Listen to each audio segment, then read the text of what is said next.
Assalamualaikum warahmatullahi wabarakatuh. Alhamdulillah, asyhadu an la ilaha illallah wa la haula wa la quwwata illa billah. Sahabat Al-Quran yang dimuliakan Allah Subhanahu wa ta'ala, alhamdulillah, hari ini kita sudah memasuki Ramadan yang pertama. Satu karunia dan rahmat yang besar yang Allah berikan kepada kita, dan sebuah kesyukuran yang harus kita lakukan kepada Allah Subhanahu wa ta'ala adalah karena Allah masih menyampaikan usia kita di bulan Ramadan tahun ini. Itu artinya apa?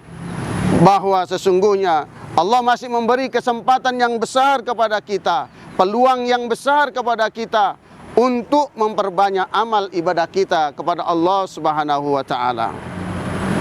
Alhamdulillah, pagi hari ini saya akan memberikan tausiah dengan tema pentingnya kita menjaga lisan kita.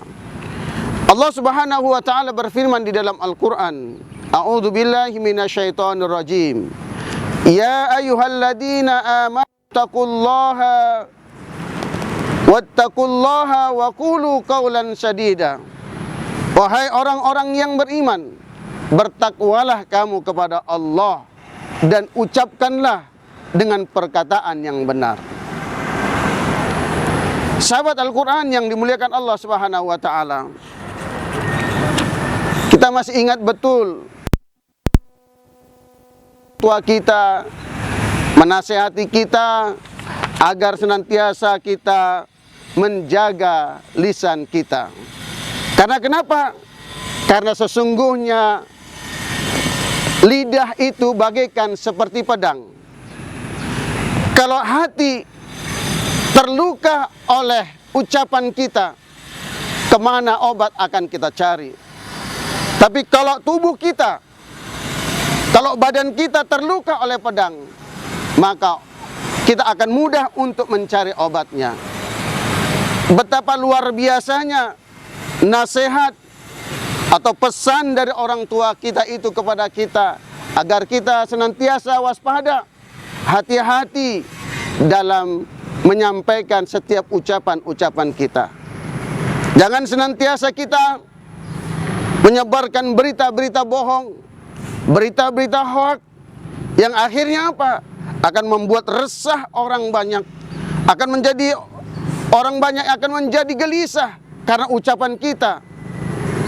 Nah, maka dari itu Rasulullah Shallallahu Alaihi Wasallam juga mengingatkan kepada kita dalam sebuah hadis beliau yang sangat pendek. Bismillahirrahmanirrahim. Salamatul insan fi hifdzil lisan. Bahwa sesungguhnya keselamatan seseorang itu akan sangat tergantung dari ucapan-ucapannya. Ini membuktikan apa? Betapa tajamnya ucapan seseorang itu ketika setiap kalimat demi kalimat yang keluar dari mulutnya adalah ucapan-ucapan yang menyakitkan hati saudaranya. Tidak sedikit ada orang-orang yang gara-gara tersinggung karena ucapan kita, akhirnya mereka jadi berantem, mereka jadi bermusuh-musuhan, mereka jadi tidak bersitegur sapa satu sama lainnya. Sebab apa? Karena karena ucapan mereka satu sama lainnya saling menyakiti. Ini sangat harus kita hindari agar tidak terjadi satu sama lainnya tidak bersitegur sapa.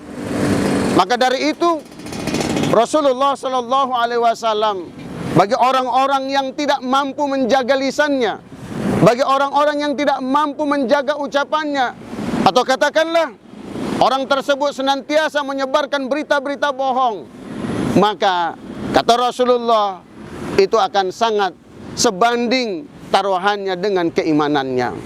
Maka Rasulullah mengingatkan kepada kita dalam sebuah hadis beliau, Bismillahirrahmanirrahim. Man kana yu'minu billahi wal yaumil akhir falyakun khairan aw liyasmut. Rasulullah sallallahu alaihi wasallam bersabda, barang siapa yang beriman kepada Allah dan hari akhir, hendaklah dia bisa mengucapkan perkataan yang baik. Ataupun kalau tidak dia bisa berkata yang baik, maka kata Rasulullah sallallahu alaihi wasallam, aw liyasmut, maka diam itu jauh lebih baik daripadanya. Sahabat Al-Quran yang dimuliakan Allah Subhanahu wa Ta'ala. Nah, kita sekarang berada di bulan Ramadan. Tidak hanya kita berpuasa itu sekedar menahan lapar dan dahaga saja. Tidak hanya sekedar menahan haus dan lapar saja. Tapi sesungguhnya hakikat dari puasa itu adalah bagaimana kita mampu mempuasakan seluruh panca indera kita, mata kita, telinga kita, dan yang terpenting bagaimana kita mampu menjaga lisan kita. Kita puasakan lisan kita dari berucap yang tidak baik, dari berucap yang suka menyakiti hati orang lain, sehingga amal ibadah puasa kita ini memang benar-benar berterima di sisi Allah Subhanahu wa Ta'ala. Demikian tausiah kita pada kesempatan kali ini. Semoga bermanfaat. Assalamualaikum warahmatullahi wabarakatuh.